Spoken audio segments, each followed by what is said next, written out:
मैं प्रतिमा देवी आप लोगों के बीच फिर से एक नए गीत के साथ उपस्थित हुई हूँ। बेटी के विवाह गीत है, तो आप लोग इस गीत को जरूर सुने और मेरे चैनल पर बने रहें। मैं सुनाने जा रही हूँ। चमा चमा चमकेला गंगा जी के पनिया, वैसे चमके बेटी के लीला रे जी, वैसे चमके बेटी के लीला रे जी।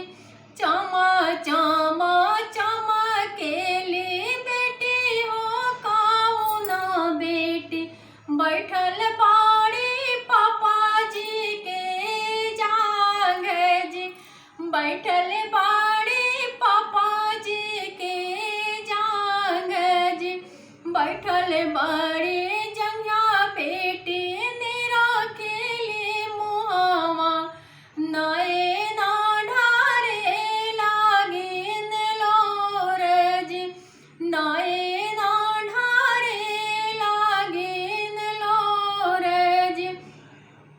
चुटकी भर सिंदूरा के पड़ते जी पापा, धिया होई जाई है वीरान जी, धिया होई जाई है वीरान जी।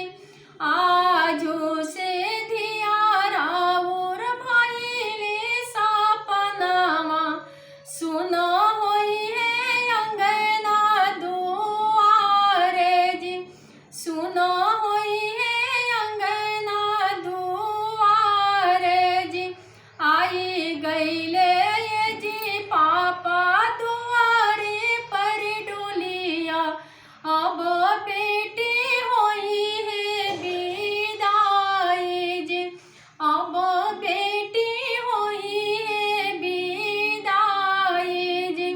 इतना बचनिया जब सुनलन कौन पापा, गिरे लगले अखिया से लोर जी, गिरे लगले अखिया से लोर जी। दुनिया के